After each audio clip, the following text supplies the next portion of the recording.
دوستو، یہ عجیب اور حیرت انگیز قصہ ایک خوبصورت عورت اور ظالم بادشاہ کا ہے۔ اس عورت نے ایسا کیا کہا کہ بادشاہ نے اس عورت اور اس کے خاندان کو ملک سے نکال دیا؟ بادشاہ کے اس ظلم کی وجہ کیا تھی؟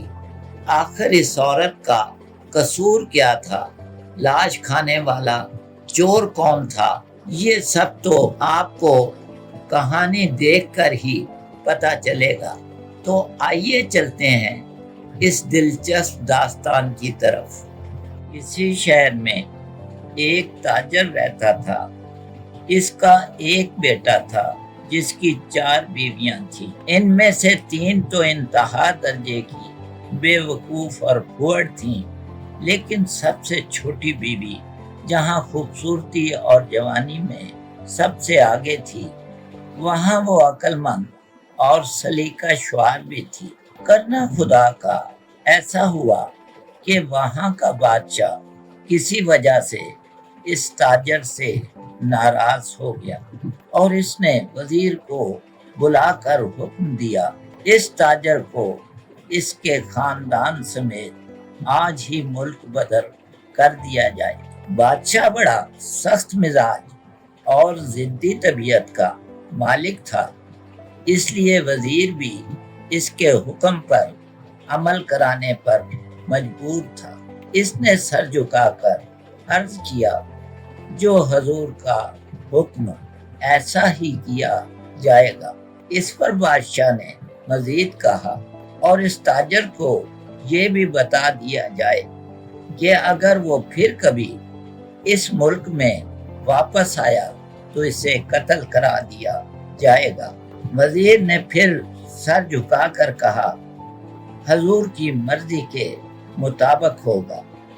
بادشاہ نے اس پر اکتفا نہیں کیا، بلکہ ساتھ ہی یہ حکم بھی دیا، اس بات کا بھی خیال رکھا جائے کہ تاجر یا اس کے خاندان کا کوئی فرد اپنے ساتھ کوئی سامان نہیں لے جا سکتا، بس جو کپڑے ان کے تن پر ہوں انہی کے ساتھ جلا وطن کر دیا جائے۔ حضور اطمینان رکھیں، ایسا ہی کیا جائے گا۔ وزیر نے پھر سر جھکا کر کہا۔ اسی وقت بادشاہ کے حکم کے مطابق سپاہیوں کو تاجر کے پاس بھیج دیا تاکہ وہ اسے جلا وطنی کے احکام پہنچا دے اور اسے فوری طور پر خاندان سمیت شہر بدر کر دیا جائے۔ حکم ملتے ہی سپاہی تاجر کے گھر پہنچ گئے اور اسے بتایا، بادشاہ کا حکم ہے کہ تمہیں اپنے گھر والوں سمیت آج اور اسی وقت شہر بدر کر دیا جائے۔ یہ حکم سن کر تاجر اور اس کے گھر والے ہکا بکا رہ گئے۔ اس نے پریشان ہو کر پوچھا، مگر میرا قصور کیا ہے؟ ہمیں اس کا علم نہیں۔ سپاہیوں نے جواب دیا، ہمیں جو حکم ملا ہے ہم اس پر عمل کرانے آئے ہیں۔ اس کے ساتھ ہی انہوں نے تاجر کو یہ بھی بتایا کہ ہمیں یہ بھی حکم ملا ہے کہ تمہیں کوئی چیز ساتھ نہ لے جانے دی جائے۔ جو کپڑے تم لوگوں نے اس وقت پہن رکھے ہیں بس انہی میں چلے جاؤ۔ تاجر اور اس کا بیٹا اور بیٹے کی 4 بیویاں بہت گھبرائیں، مگر وہ کیا کر سکتے تھے؟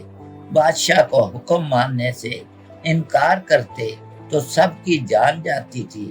وہ اسی شش و پنج میں تھے کہ تاجر کے بیٹے کی سب سے چھوٹی بیوی نے سپاہیوں کی منت سماجت کرتے ہوئے کہا، اگر آپ اجازت دیں تو میں سفر کے لیے چند روٹیاں پکا لوں۔ نہیں، ہمیں اس کا حکم نہیں ہے، ایک سپاہی نے بڑے روب سے کہا۔ اس پر وہی بیوی بولی، معلوم نہیں ہمیں کتنا لمبا سفر طے کرنا پڑے اور نہ جانے ہم کہاں جائیں، اس لیے ہم پر اتنی عنایت کریں اور مجھے اجازت دیں کہ میں سفر کے لیے چند روٹیاں